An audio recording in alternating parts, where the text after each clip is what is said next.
Hei. Me emme ole ennen tavanneet. Minun nimeni on Mari. Hei Mari, olen Satu ja tämä on ollut ensimmäinen työvuoroni. No niin. Miten iltavuorossa on sujunut? Ihan hyvin, aika rauhallista on ollut. Asukas Pirjon lääkitys on tosin vaihdettu. Selvä. Merkitään se vuoronvaihtoraporttiin. Tehdään näin. Pirjolle ei enää anneta Panadolia, koska parasetamoli ei sovi hänelle. Sen sijaan hänelle annetaan vain Burana.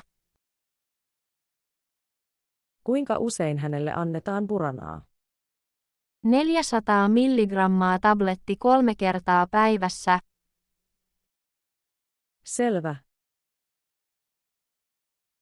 Merkitään vuoronvaihtoraporttiin myös, että Pirjon ihottuma on mennyt lääkärin mukaan huonompaan suuntaan. Iho punoittaa hyvin paljon. Selvä. Merkitsen tuon ylös. Muuta. Ei mitään muuta erikoista. Sinulla alkaakin pian yövuoro. Aiotko juoda kahvia? Minun täytyy juoda kahvia, ei sitä muuten pysy hereillä 7 asti aamulla. Se on totta. Oletko katsonut työvuorolistasta, olemmeko samassa vuorossa tällä viikolla?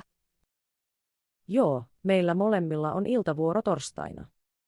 No niin, tutustutaan silloin sitten enemmän. Oli kiva tavata. Tehdään niin. Kiitos. Näkemiin. Thanks for listening.